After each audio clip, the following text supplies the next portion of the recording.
La frase de Napoleón que dice: aquel que no conoce su historia está condenado a repetirla, no deja de ser verdad no importa cuántos años pasen. Rumanía y Venezuela son dos países totalmente distintos en todos los aspectos: cultura, idioma, política, clima. Históricamente estos dos países no tienen relación o conexión alguna. Sin embargo, muchos se impresionarían si les dijera que la situación por la que Venezuela está pasando actualmente, Rumanía la vivió por más o menos 22 años. Quédate en el video y escucha esta interesante historia. En el año 1947 empezaba el conflicto llamado la Guerra Fría, en donde los Estados Unidos y la Unión Soviética, también conocida como Rusia, competían por ver cuál ideología era mejor, si el capitalismo estadounidense o el comunismo soviético.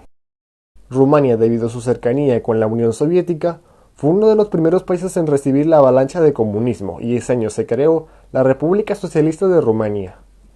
Durante algunos años Rumania estuvo fuertemente controlada por la Unión Soviética económica y militarmente. Sin embargo, fue en 1967 cuando Rumania empezó a adquirir más autonomía, con el triunfo de Nicolae Ceausescu como su presidente.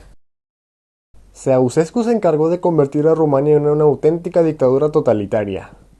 Se hizo con el control de la prensa y la televisión del país para usarlo como máquina de propaganda. ¿Le suena de algo? Con respecto a la economía, Ceausescu se encargó de expropiar y nacionalizar toda la industria del país. ¿Le suena de algo? Empezó a exportar gran parte de las reservas del país y poco a poco las empresas iban quedando en la quiebra.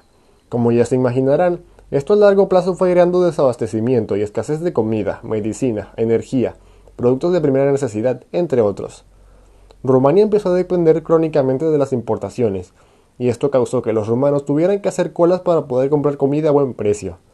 ¿Les suena de algo? Por supuesto hubo descontento en la población. Sin embargo, Ceausescu se encargó de reprimir cualquier tipo de manifestación en su contra, hiriendo y matando a muchos estudiantes en el acto.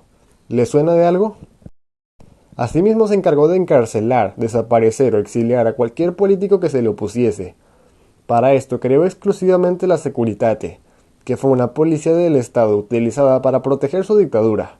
Repito, ¿les suena de algo? Y ahora la pregunta que todos están haciendo es: ¿cómo hizo Rumania para salir de su dictadura? Pues bien, ¿recuerdan lo que les dije anteriormente, que cada vez que había una manifestación en Rumania rápidamente era reprimida por la Securitate? Pues bien, un 16 de diciembre de 1989, los rumanos se levantaron con aires de revolución y se dijeron a sí mismos: ya basta.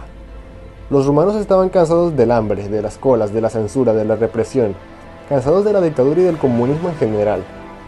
Ya a los rumanos no les importaba perder su empleo, su casa o su vida. Ellos solo tenían una cosa en mente: hacer caer a Ceausescu. Miles y miles de rumanos se manifestaron en la capital rumana de Bucarest.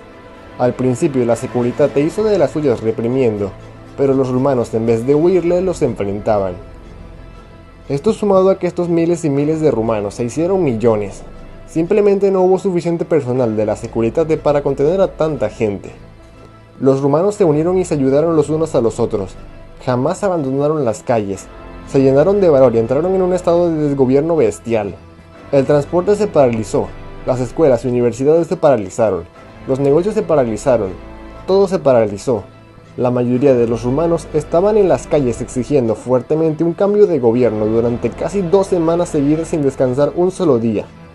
Tan grande fue la magnitud que hasta el mismo ejército que tanto había defendido al gobierno años antes se rebeló y los soldados empezaron a manifestarse junto con los civiles en contra del gobierno. Ceausescu no pudo contener al pueblo y finalmente perdió el control total de su país. El 25 de diciembre fue capturado junto con su esposa y ambos fueron fusilados. Obviamente hubieron muertos, obviamente hubieron heridos. Sin embargo, tras esto finalmente la República Socialista de Rumania cayó y los rumanos finalmente fueron libres y recuperaron su país. No solamente fue Rumania. Ese año Polonia, Hungría, la Alemania Oriental, Checoslovaquia y Bulgaria fueron pueblos que se levantaron y le dijeron ya basta al cáncer ideológico llamado comunismo, que no hace más que arruinar países y atrasarlos cultural y económicamente, y que por desgracia de la vida consiguió entrar en nuestro país. Quiero cerrar este video con la misma frase que lo abrí: aquel que no conoce su historia está condenado a repetirla.